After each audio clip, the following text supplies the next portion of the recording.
The house was quiet, but for the gentle hum of a Tokyo evening. In a modest apartment where the scent of tatami mats and old books lingered, a little girl sat perfectly still on the floor. She was not yet 3. Her small hands rested in her lap, and her eyes, a soft, warm brown, seemed to look just past everything, at nothing in particular. The world came to her not in pictures, but in a symphony of sounds, the distant rumble of a train, the whisper of her mother's kimono, the ticking of the hall clock. Her father, home from work, walked to the upright piano that took up a good portion of the living room. It was an old thing, its wood scratched, but it held its tune. He was not a musician, but he loved to play. He sat down with a soft sigh, flexed his fingers, and began.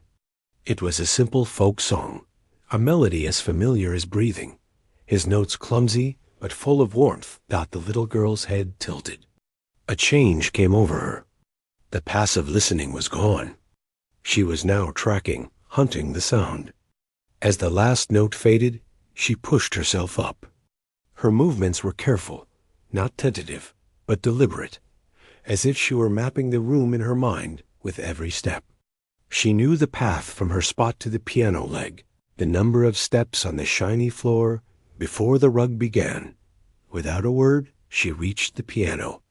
Her small hands found the cool, smooth wood of the bench first, then crawled onto the seat. Her father watched, a smile playing on his lips. He thought she just wanted to be near him, to bang on the keys as toddlers do. He shifted to make room, but she did not bang. She sat very straight, her feet dangling far above the pedals. She lifted her right hand, and with a focus that seemed too old for her face, pressed a single key. A middle C rang out, pure and clear. Then, with the same deliberate care, her left hand found the next note. And then another. A jolt went through her father. The clumsiness was there, the unsure pressure, but the sequence was unmistakable. She was playing his folk song. Not perfectly, not with rhythm, but the correct notes were there, in the right order. He had played it only once. His breath caught. He looked at his wife, who had come to the doorway, a dish towel in her hands. Her eyes were wide. They did not speak. They just watched as their daughter, this tiny child whose world was growing dimmer by the day, reconstructed a melody from memory alone.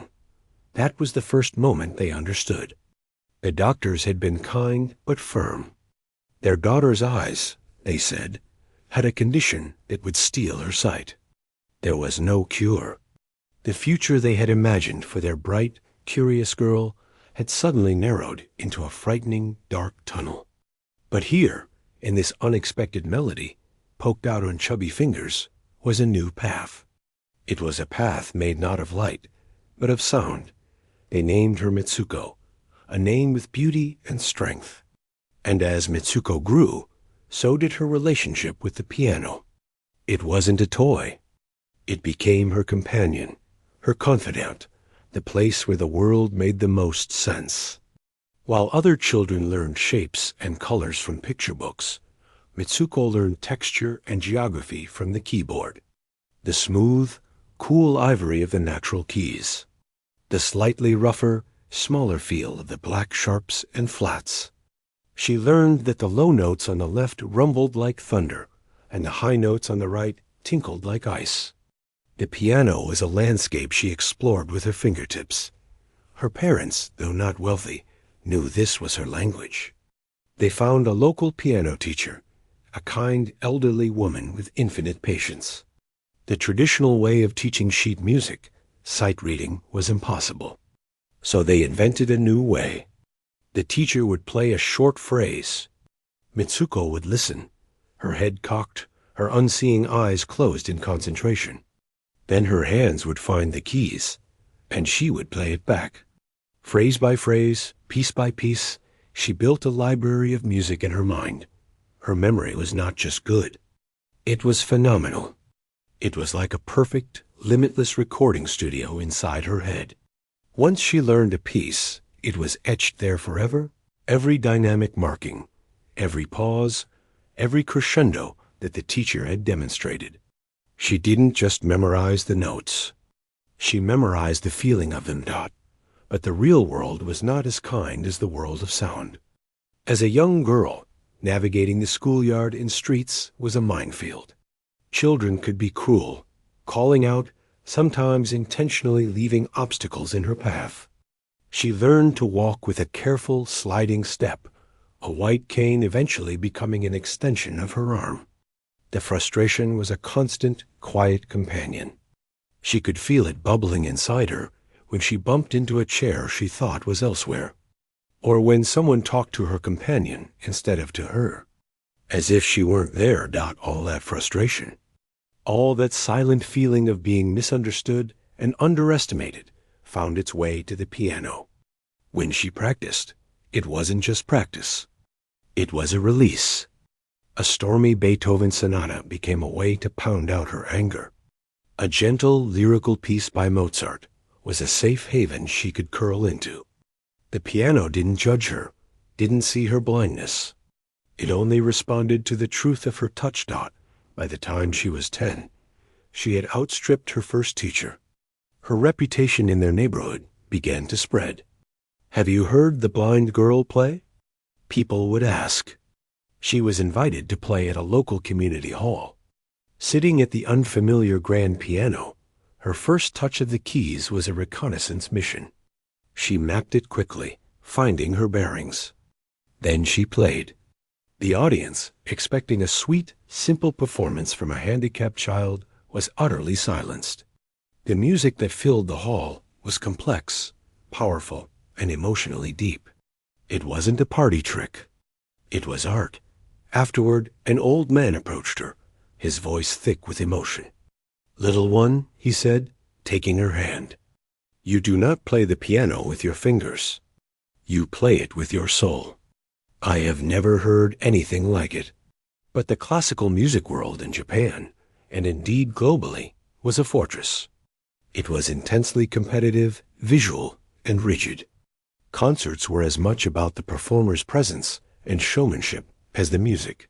Competitions demanded sight reading of impossible new scores. The gatekeepers, the famous professors, the critics, the impresarios valued tradition above all.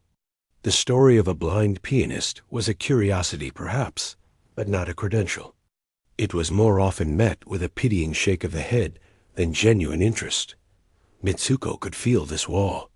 She heard it in the hesitant voices of new, more advanced teachers her parents sought out. She felt it in the way people would lavish praise on her bravery before they praised her music. A deep, quiet determination grew within her. It wasn't enough to be good for a blind girl. She needed to be undeniable.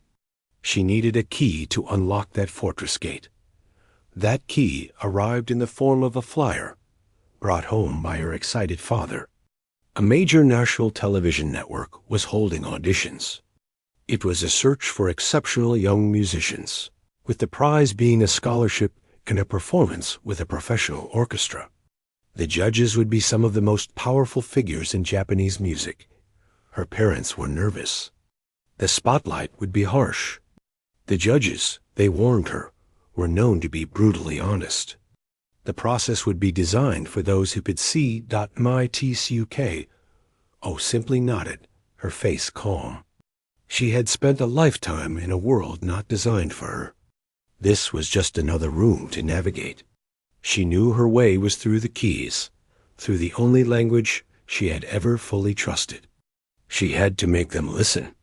She just didn't know that first she would have to make them eat their words. The television studio was a universe of unfamiliar sounds. It was nothing like the quiet of her home or the focused silence of a concert hall. This was a chaos of echoing voices, the clatter of equipment being moved, the sharp, electric buzz of overhead lights, and the nervous shuffling of feet. Mitsuko sat in a stiff plastic chair in a waiting area, her white cane folded neatly in her lap. Her mother's hand was a steady, warm pressure on her shoulder. She could hear the other contestants. A boy nearby was humming his piece under his breath, his knee bouncing up and down, making the chair squeak. A girl was having a hushed, frantic argument with her teacher about tempo. Mitsuko just listened, separating the layers of noise. She was not humming. Her mind was quiet.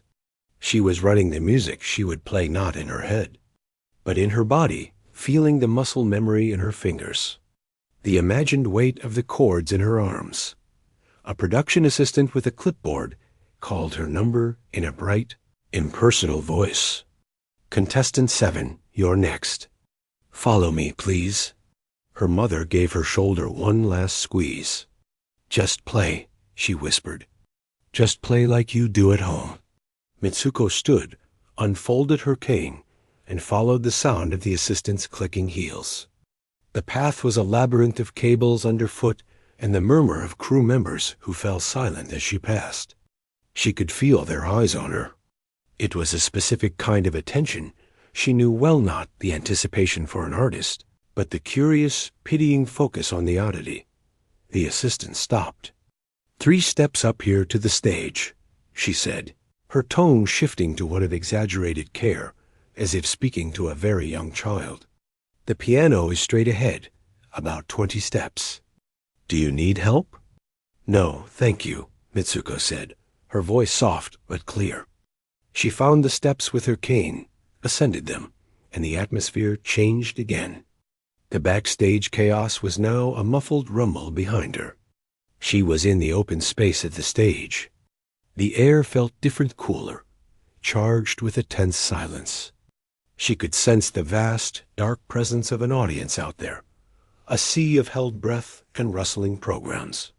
And directly ahead, she could hear the faint, almost imperceptible hum of a grand piano waiting. She began her careful walk. Tap step, tap step. The cane found the edge of a carpet. The sound of her footsteps changed. She was counting in her head, not just steps, but building her focus, walling out everything that was not the task. Find the piano. Find the bench. Play dot. She was halfway there when a voice cut through the quiet. It came from her right, from the judge's table, amplified by a microphone that hadn't been switched off. It was a man's voice, deep, cultured, but dripping with a bored disdain. "Oh, for heaven's sake," the voice sighed, a sound of profound irritation. There was a rustle of paper. "Is this some kind of inspirational segment? What is the point of this?" Another, younger voice, hesitant, tried to shush him. "Sir, the microphone." The famous pianist ignored him. His voice was a low, contemptuous murmur to his fellow judges, but in the hush of the studio, every word carried like a bullet. "Really? A blind girl? How is one meant to judge technique? The pedaling will be a mess. She won't be able to follow the conductor if she advances. This is a waste of our time. It's cruel to put her through this, honestly." Mitsuko froze. Her feet stopped moving on the carpet. The heat that rushed to her face was instantaneous, a scalding wave of humiliation. The words "waste of time" and "cruel" echoed in the perfect recording studio of her mind, louder than any music. She could feel the hundreds of eyes in the audience now glued to her, not with curiosity, but with a cringing embarrassment on her behalf. The silence in the studio became thick, awful, heavy with shared discomfort. For a second, the world she had built so carefully, a world of ordered sound and tactile certainty, wavered.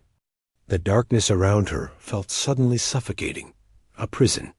Her hand tightened on the cane until her knuckles ached. Then, from deep within, a colder, harder feeling surged up, cutting through the shame.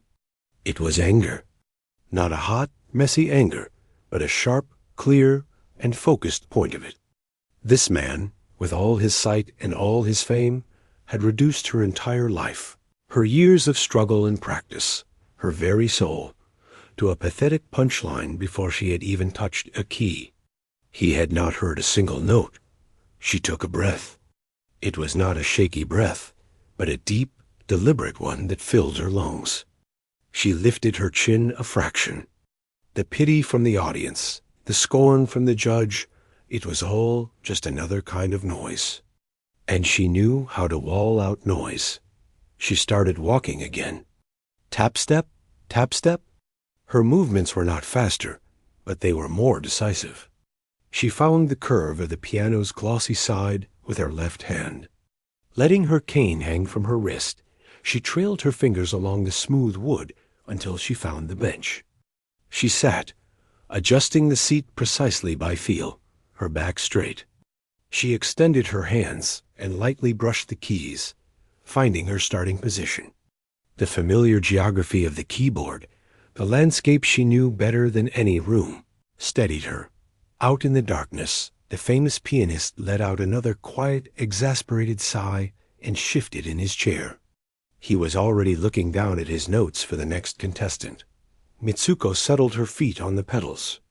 She folded her hands in her lap for a final, still moment. The studio was utterly silent, waiting for the inevitable stumble, the wrong note, the confirmation of the judge's cruel prediction. She was no longer in a television studio. She was somewhere else entirely. She was in the private world, where only the music existed. The judge's voice was gone. The audience was gone. There was only the structure of the piece in her mind, a great, turbulent wave of sound waiting to be released. It was Chopin's revolutionary etude, a piece born of fury and defiance, of a homeland lost. She had never felt its meaning more deeply than in this moment. She raised her hands. And then she began. The first sound was not a single note, but a gathering. It was the deep, resonant hum of the grand piano as her body leaned into it, a slight shift of weight on the bench, a drawing in of breath that was audible in the dead quiet. Her hands, poised above the keys, seemed to pull the silence tight, like a bowstring. Then they fell. It was not a delicate beginning. It was a declaration. Her left hand crashed down into the lower registers, not with clumsiness, but with a controlled, roaring power that shook the very air in the studio. It was a torrent of dark sound, a relentless, churning cascade of notes that tumbled over one another like storm waves against a cliff. The revolutionary etude did not enter the room. It seized it. In the judge's booth, the famous pianist jolted upright as if he'd received an electric shock. His pen, which he'd been tapping idly on his notepad, clattered to the floor. His head snapped toward the stage, his eyes, which had been heavy with boredom, now wide and unblinking. This was not what he had expected. He had expected hesitation, a fragile tinkering, something technically flawed that he could politely dissect. This was flawless. This was a force of nature. Mitsuko's face was a mask of intense, private concentration. Her eyebrows were drawn together, not in strain, but in deep focus. Her head tilted slightly, her ear turned toward the strings inside the piano, as if listening to a secret they were whispering back to her. She was not playing at the piano. She was in conversation with it, her body swaying with the surges of the music. Her left hand was a blur of precise, furious motion, navigating the turbulent undercurrent of the piece with an accuracy that seemed impossible for someone who had never seen the keys. But it was her right hand that began to tell the true story. As the left roared, her right hand lifted and brought forth the melody. And here the fury transformed. The notes were clear, singing, and heart-wrenchingly beautiful. They cried out above the chaos. They were not just played. They were wept, each one shaped with a tenderness that made the violent backdrop even more powerful. This was the contradiction of the piece, and she held both halves perfectly, the fury of the storm and the desperate, human voice crying within it. The audience had forgotten to breathe. The cringing embarrassment they had felt moments before had been completely erased, replaced by a kind of awe that left them still. A woman in the third row, who had earlier dabbed a sympathetic tear from her eye when the girl was walking, now sat with her hand frozen over her mouth, her own tears falling for an entirely different reason. A man who had come with his son, a fellow competitor, leaned forward. His program forgotten, his jaw slack. Backstage, Mitsuko's mother stood in the wings, one hand pressed flat against the cold wall to steady herself. She could hear the music, of course, but she was listening for something else. The strain, the mistake, the crack under pressure. It didn't come. What came was the music she heard every day in their home, but now unleashed, full-throated, and defiant. She closed her eyes, letting the sound wash over her. A mix of fierce pride and overwhelming relief shaking through her. On stage, Mitsuko was traversing a landscape of emotion built entirely from memory and touch. The piece demanded not just technical skill, but a profound emotional journey. There were moments of fleeting hope, where the music seemed to climb toward the light, and she leaned into those phrases, her expression softening for a heartbeat. Then the darkness would pull it back. The left hand's turmoil dragging the melody down, and her shoulders would tense, her fingers striking with a staccato bitterness. She approached the most technically difficult passage, a whirlwind of crossed hands and racing scales that tripped up even sighted veterans. The famous pianist unconsciously held his breath. This was where he was sure she would falter.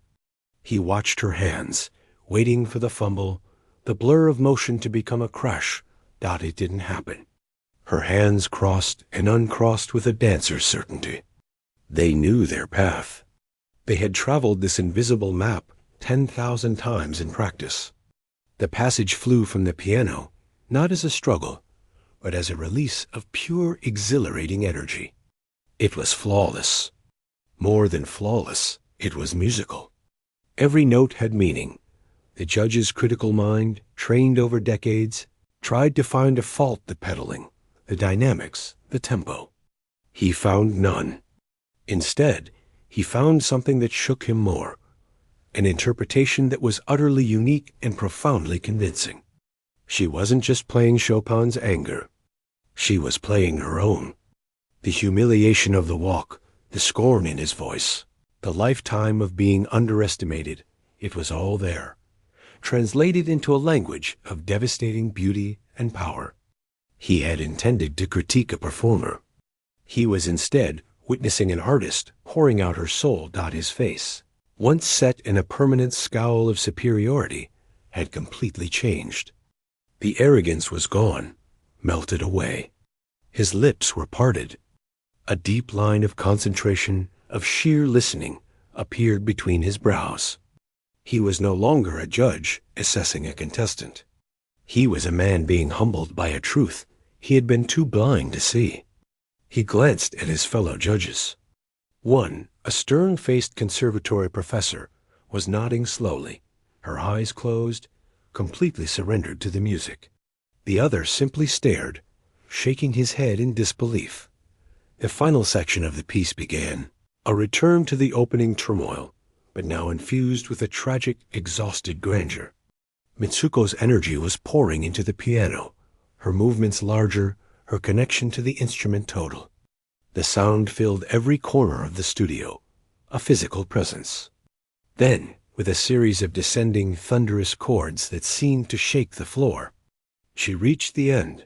The last chord rang out, a complex, dissonant clash that she held with the sustained pedal, letting it bloom and then fade into a silence that was somehow louder than the music had been.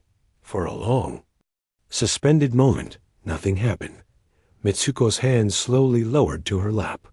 She was still, her chest rising and falling slightly with the effort.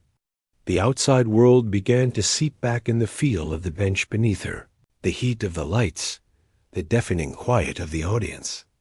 And then the silence broke. The silence was a living thing. It sat heavy in the studio air for a single, endless second. It wasn't an empty silence, but a full one, packed with the echo of the music that had just been, and the stunned disbelief of everyone who had heard it. Then it cracked. It started with one person in the audience, a young man who had come with his sister, another competitor. He didn't mean to clap first. It was more of a reflex, a sharp, sudden release of breath that turned into a single, loud clap. It was like a signal. The dam broke. The applause didn't rise. It erupted. It was a physical wave of sound, a roar that seemed to shake the lights in their fixtures. People were not just clapping. They were on their feet, shouting, whistling, tears streaming down faces they made no effort to hide. The earlier pity was gone, burned away by the sheer radiant heat of what they had witnessed. This was no longer about inspiration. This was about genius, raw and undeniable. On stage, Mitsuko flinched, just a tiny movement of her shoulders. The wall of sound was overwhelming after the deep, private world of the music. She turned her head slightly, not toward the applause, but as if listening to its texture. Her stern expression softened, replaced by a faint, dazed confusion. She had been so far inside the piece that the violent return to reality was jarring Dot in the judge's booth. The two other judges were already standing, joining the ovation. The stern-faced professor was clapping with a slow, deliberate respect, her gaze fixed on the small figure at the piano. The younger judge was beaming, shaking his head in joyful disbelief. But all eyes, eventually, drifted to the famous pianist. He was still sitting. He had not moved since the final chord had faded. He stared at the stage, his hands flat on the table in front of him. The camera, sensing the drama, zoomed in on his face. The arrogance, the boredom, the cruel skepticism, it had all been wiped clean. He looked like a man who had just been rebuilt from the inside out. His eyes were wide, red-rimmed, as if he'd forgotten to blink. There was a profound shock there, but beneath it, a dawning, awful understanding that he had not just been wrong. He had committed a profound injustice. He had judged a book by its cover, a soul by its eyes, and in doing so, he had almost barred the door to a miracle. The weight of his own words, waste of time, cruel, came crashing back on him with 10 times their original force. They echoed in his mind, now sounding petty, hollow, and stupid against the memory of the music that had just silenced them. Slowly, as if his body were made of lead, he pushed his chair back. The scraping sound was lost in the thunderous applause. He stood up. He did not clap immediately. He simply stood, facing the stage, a tall, imposing figure now humbled. Then he brought his hands together, not in a loud, showy clap, but in a firm, steady, rhythmic applause. It was an act of surrender, an apology, a salute that the host of the show, a polished man in a suit, finally managed to step onto the stage, his own face alight with emotion. He had to gesture several times for the audience to quiet down. The applause reluctantly subsided into a buzzing, excited hum, but the energy in the room still crackled. "Contestant number 7, the host said, his voice thick with feeling. He walked over to Mitsuko, who had turned her head toward the sound of his voice. "My goodness, I don't think any of us have the words. But perhaps our head judge does." He looked toward the famous pianist. "Sir, would you like to offer your comments?" A microphone was handed to the judge. He took it, his hand visibly unsteady. He cleared his throat, but the first attempt to speak came out as a croak. The studio was so quiet you could hear a pin drop. Every person was leaning forward, waiting. What could he possibly say? He looked not at the host, not at the cameras, but directly at the stage, at the girl sitting calmly by the piano. "First," he began, his voice rough and low. It gained strength as he went. "First, I must offer you. No. First, I must beg your forgiveness." He paused, swallowing hard. "My words earlier were ignorant. They were cruel. They were the words of a man who had forgotten what music is. I judged you with my eyes, and in doing so, I blinded myself. He took a step closer to the edge of the judge's table, his grip tight on the microphone. What we have just heard, that was not a performance. That was a revelation. You did not play Chopin's revolutionary etude. You lived it. You breathed it. You showed us its heart, a heart I fear I had never truly heard before. He shook his head, a gesture of pure wonder. Your technique is beyond reproach. The clarity in that left hand, the singing line in the right, it is masterful. But it is the soul you poured into it. That is something that cannot be taught. That is a gift. And I almost missed it. For that, I am deeply, deeply ashamed. He stopped, seeming to struggle for a final word. Then he simply bowed. It was a deep, formal, respectful bow from the waist, held for a long moment. When he straightened, his own eyes were glistening. "Thank you," he said, his voice now just a whisper that the microphone barely caught. "Thank you for the reminder." The audience, which had been holding its breath, released it in a collective sigh of emotion. There was a new round of applause, softer now, full of respect. The host, wiping at his own eye, turned back to Mitsuko. "And what do you say to that?" Mitsuko had listened to the judge's words with her head slightly tilted. The confusion on her face had melted away, replaced by a quiet, thoughtful calm. She was not smiling in triumph. She seemed to be considering his apology, weighing its sincerity. After a moment, she gave a small, graceful nod in the direction of his voice. "Music is for listening," she said, her voice clear and gentle in the hushed room. "Not for looking, so thank you for listening." It was the perfect, simplest truth. The studio erupted again, the applause now mixed with laughter and cries of yes. The famous pianist, still standing, put a hand over his heart and bowed again. He had been forgiven, not with grand words, but with a grace that made his own earlier behavior seem even more childish. The other judges gave their comments, which were pure, unadulterated praise, but they were almost an afterthought. The story had already been written in the space between the cruel comment and the thunderous chord. In the journey from scorn to a bowed head dot, as Mitsuko was finally led off the stage by the host, her cane tapping lightly, the applause followed her like a tide. Backstage, she was met by her mother, who wrapped her in a hug so tight it lifted her off her feet. No words were spoken. They didn't need any. Her mother was trembling, her face wet against her daughter's hair. Around them, the other contestants looked at her with new eyes, no longer as the blind girl they had nervously pitied, but as the artist who had just rewritten the rules of the game. The boy who had been bouncing his knee gave her a shy, wide-eyed thumbs up she couldn't see, but his friend whispered, "He's giving you a thumbs up." And she smiled in his direction. Dot, the producer of the show, was already talking rapidly into a headset.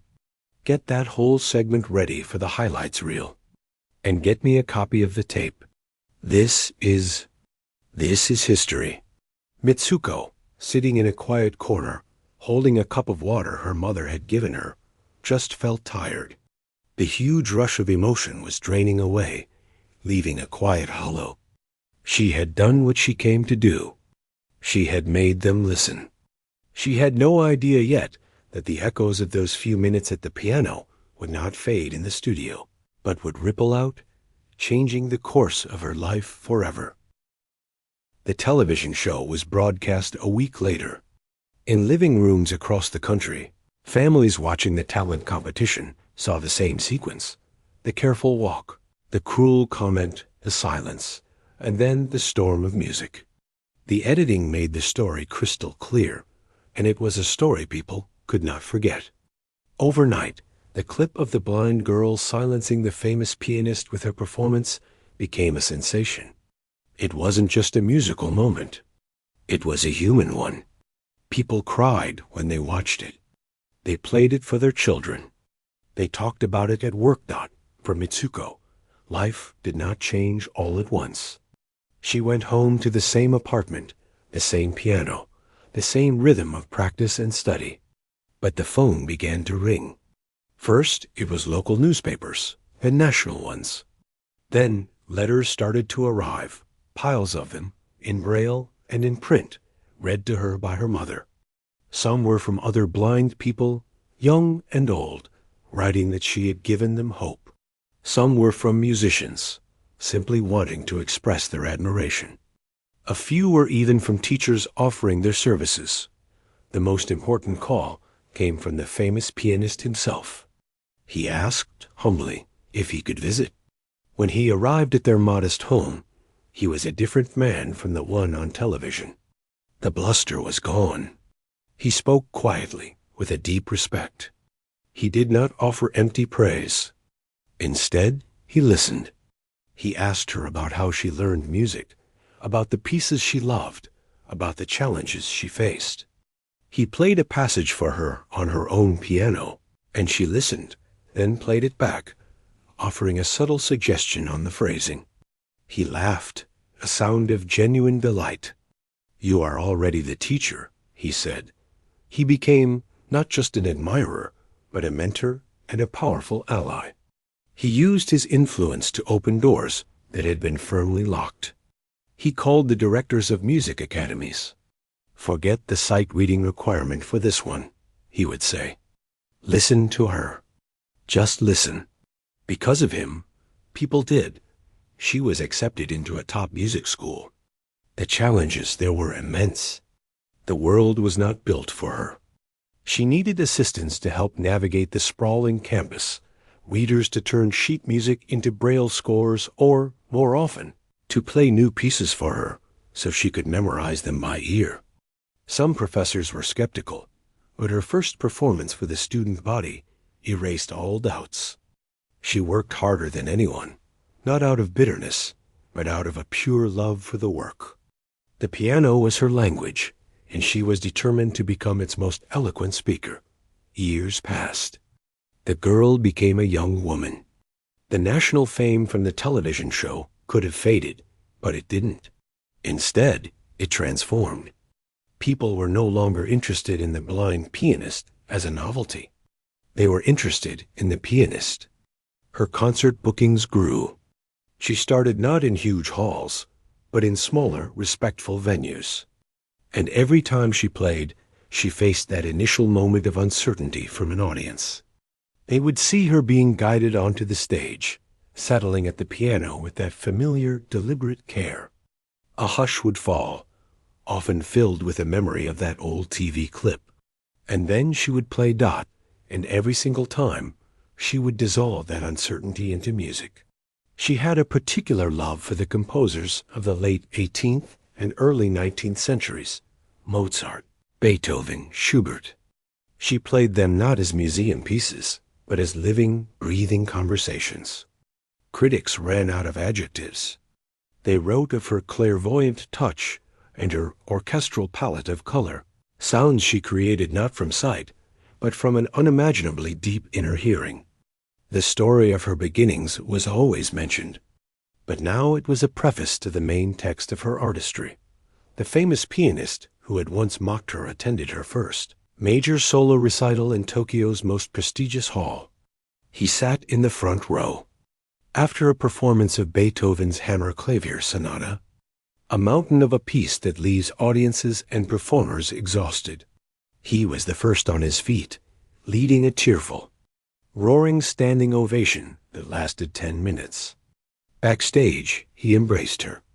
"You have surpassed us all," he whispered, his voice thick. There was no jealousy in him, only awe. Her career stretched across oceans. She performed in London, Paris, New York. The narrative followed her. Blind Japanese pianist takes the world by storm. But the music always transcended it. She collaborated with the world's greatest orchestras. Conductors learned to give her subtle auditory cues, a tapped foot or a specific breath, and she followed them with a synergy that seemed magical. She won awards, not special awards for disabled artists, but the highest accolades the musical world had to offer. One autumn day, many years later, a letter arrived at her home in London, where she now lived and taught. It was from the palace. The Queen was to bestow upon her the honor of becoming a Dame Commander of the Order of the British Empire for her services to music. It was one of the highest honors a civilian could receive. When the day came, dressed in a simple, elegant kimono, she was guided through the ornate ceremony. As the medal was placed around her neck, the official leaned in and said quietly, "Your music has given the world so much light." She smiled. It was a phrase she heard often. Bringing light from darkness. People loved the poetry of it. But in her mind, that was not quite right. She did not feel she worked in darkness. Her world was not black. It was rich and detailed, and vibrantly alive with sound, texture, memory, and emotion. The piano was not a tool to escape darkness. It was the window to her particular universe. She returned to Japan not long after for a series of anniversary concerts. The television network that had first broadcast her audition arranged an interview. Now in her 60s, her hair silver, her face lined with kindness and wisdom, she sat gracefully for the conversation. The host, a much younger woman, brought up the famous clip. It played on a screen behind them. "Seeing that again," the host said, "after all you have achieved, what do you feel? Do you remember the anger?" Mitsuko considered the question, her head tilted in that familiar, listening pose. "I remember the music," she said softly. "The anger, that was just the door. What was on the other side was more important. That man," she said, referring to the famous pianist without any bitterness, "he gave me a great gift. He did not mean to, but he did. He made me decide in that moment who I was going to be. I had to prove it to myself first." The rest followed. The host nodded, captivated. "And what would you say to that young girl on the stage now? Or to anyone who feels underestimated?" A gentle smile touched Mitsuko's lips. "I would say, close your eyes. Not to shut the world out, but to see your own path more clearly. Listen to the voice inside, not the noise outside. And then," she said, her voice firming into the gentle authority that had guided orchestras, "start playing your song. Play it so truly, so completely, that the world has no choice but to hear it. The rest is just decoration."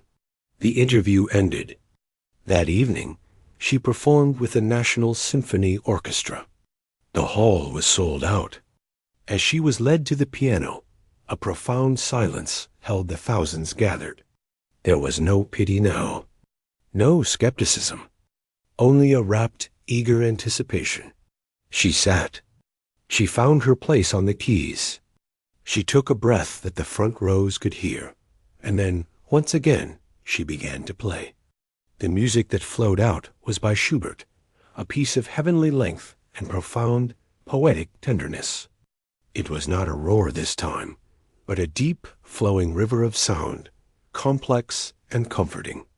In the audience, people closed their eyes, not because the performer couldn't see them, but because they wanted to listen the way she did, fully, deeply, without distraction. To hear the pure story in the notes dot, and in that shared, dark space, illuminated only by sound, there was no blindness, no fame, no old story of mockery and triumph. There was only the music, timeless and connecting, and the quiet, unwavering soul at its heart, who had taught them all how to listen.